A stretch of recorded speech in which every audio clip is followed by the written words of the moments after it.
The affair my wife was having with a guy was hidden from me until her suspicious activities were revealed to me in front of my eyes. After giving birth to 2 children, we tragically lost our third child as a result of some complications during the pregnancy. In that moment, her activities changed.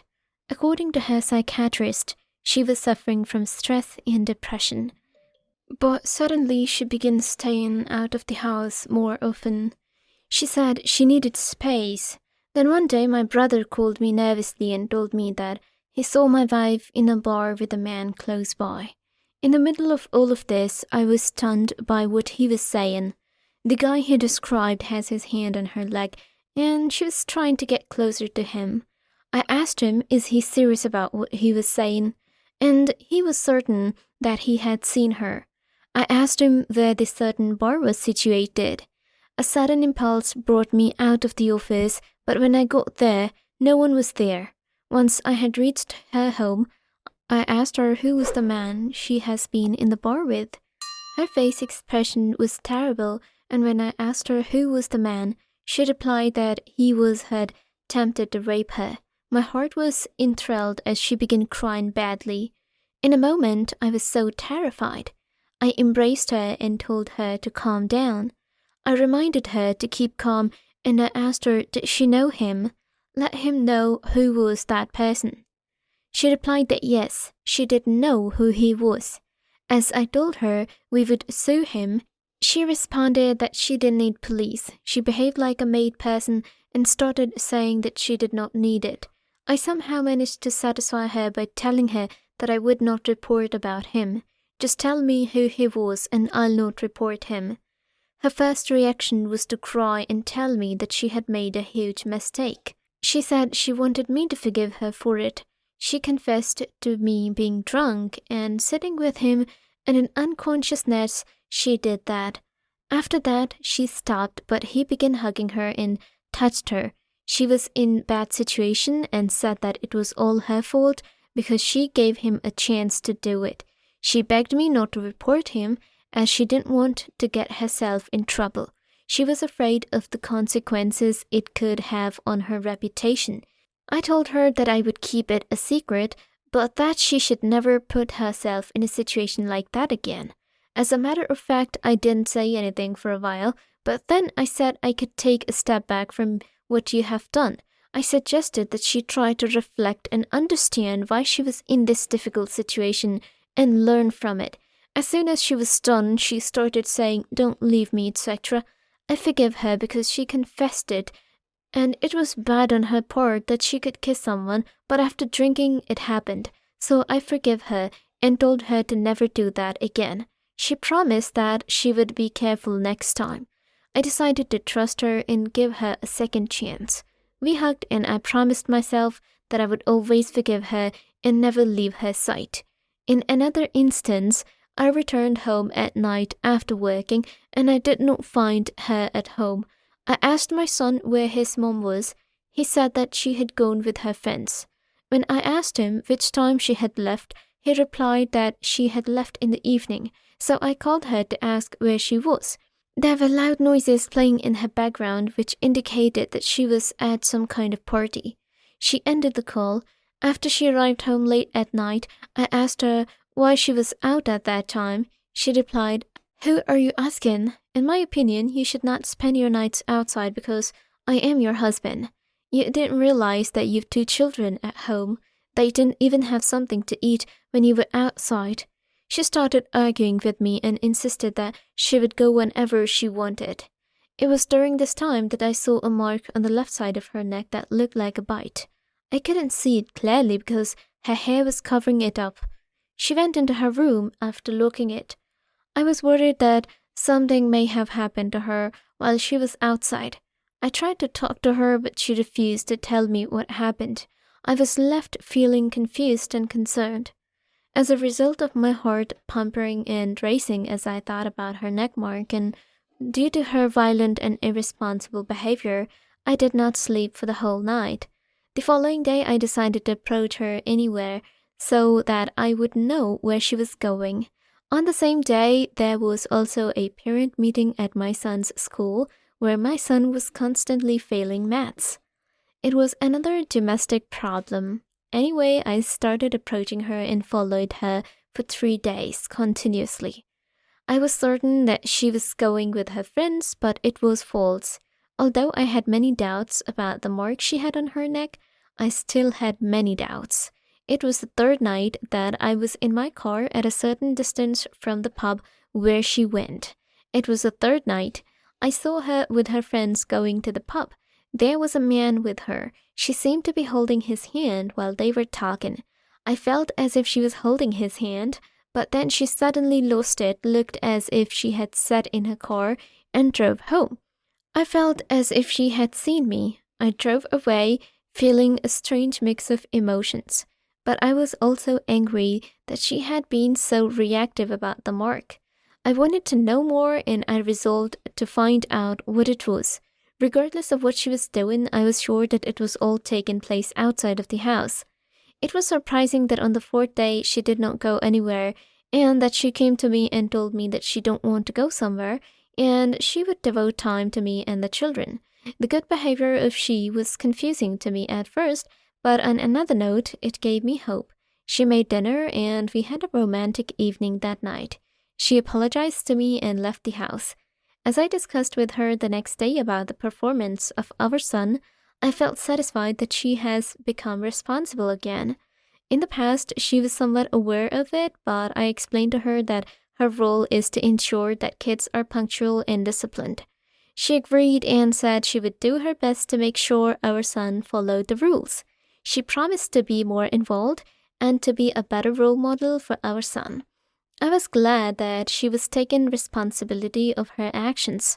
She said that she would look for a tutor as soon as possible. She assured me that it would all work out in a short time. I noticed that her behavior changed drastically in a matter of hours. The mistake I made was watching her only on the bright side. One evening, she informed me that she had gotten a good tutor for her child. I asked her where she got her tutor. She said her friend referred to the tutor.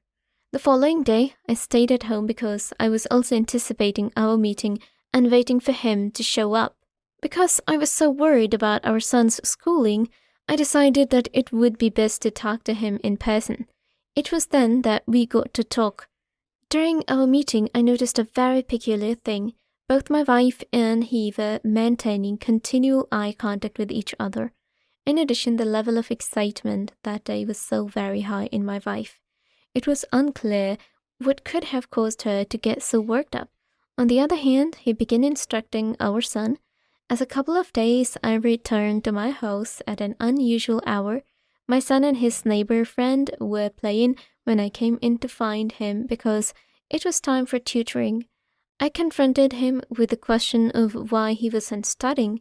He reported that his tutor had given him a break of 30 minutes. I decided to go inside the house, and at that moment he was sitting on the couch. When I saw him, I had the impression that he was anxious or that he was possibly hyperventilating. I walked back to my bedroom after spending time with him, and there I found my wife talking on the phone. She questioned my early return to the house, inquiring whether or not everything was well. I responded by saying that everything is in order. When it was nighttime and I was getting ready for bed, on the bed I discovered a button for a handcuff shirt. It was very peculiar. I inquired of my wife in regards to the origin of that button. She said that she didn't know. I told her that you were at home, so I don't see why you don't know. I chose not to engage in a debate with her. When this occurred, I was laying down and making an attempt to get some shite, but the matter button kept popping in my head. In the same instant that I recalled the time that I had received at home, I also recalled the shirt that my son's tutor was wearing. When I checked the button once again, I discovered that it was the same color as his shirt as well as the button. My mind started going in a really pessimistic direction, because I had discovered it to be the case.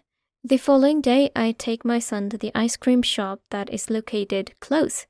I had the notion that I might learn anything from him. I started by inquiring about how his new instructor is treating him and whether or not he is paying him complete attention. He stated that he is best tutor ever. He does not discipline him or put any pressure on him like this. Previous instructor this. Additionally, in a state of delight, he indicated that he would give me a break of 30 minutes every day. This particular point keeps coming back to me. I inquired of him whether or not he provided him with a daily break of 30 minutes. He responded with a yes. From this point on, my skepticism was being transformed into faith. I wanted to know if his mother had any kind of relationship with him, communicate with him, or do something else. He ceased speaking and looked at me while maintaining a menacing expression. I'm able to convince him that what he is saying would be secret. He is free to divulge whatever information to me. After that, he stated that he found his mum and his teacher touching hands with each other. My stomach dropped. I confronted him with the question, "Why didn't you tell me earlier?" He claimed that his mother had threatened him and informed him that he would not be allowed to take his break if he told anybody else. It completely blew my head. My own words remained in my head. I started driving home. How could I possibly blame her? I asked myself at the time. I don't have any concrete evidence to support my claim. It's possible that everything I can see is actually something else.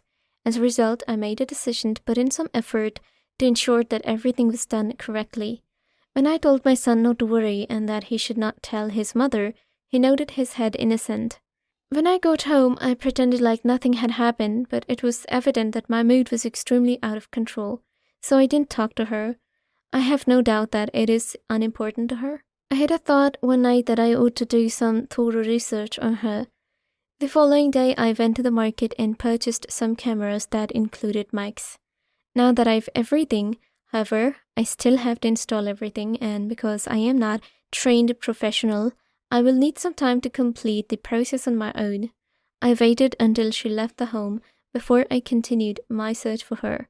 In the process of looking for that opportunity, I wasted 2 days of my time.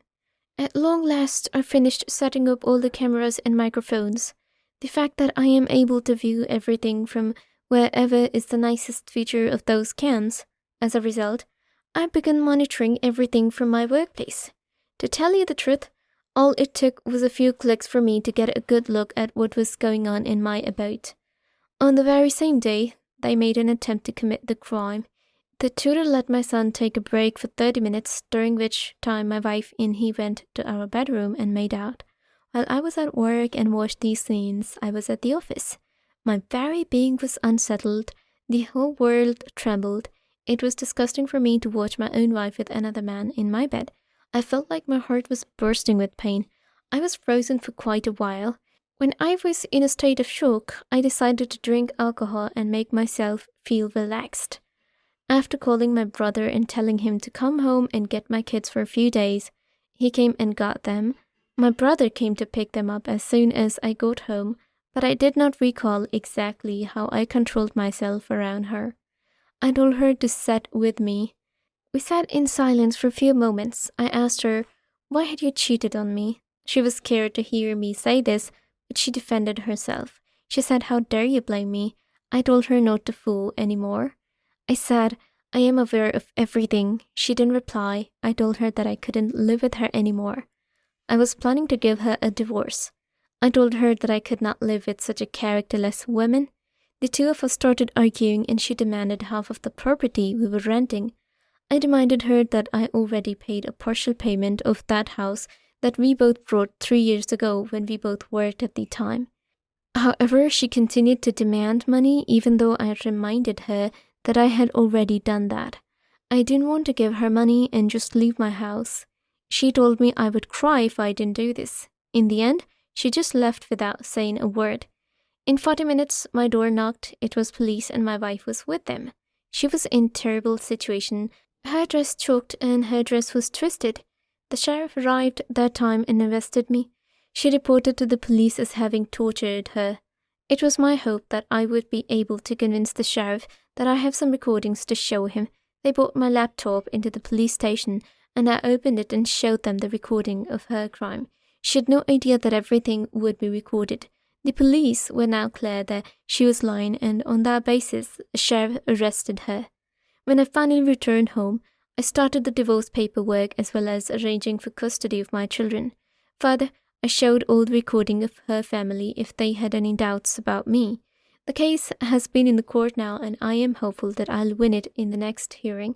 After careful deliberations, the court ruled in my favor.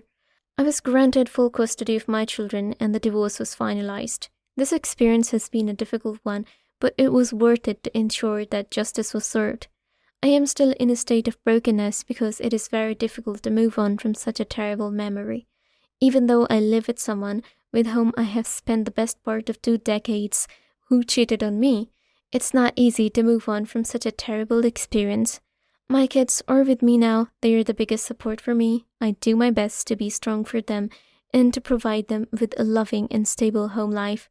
I know I need to find a way to move past this and heal in order for us all to be truly happy.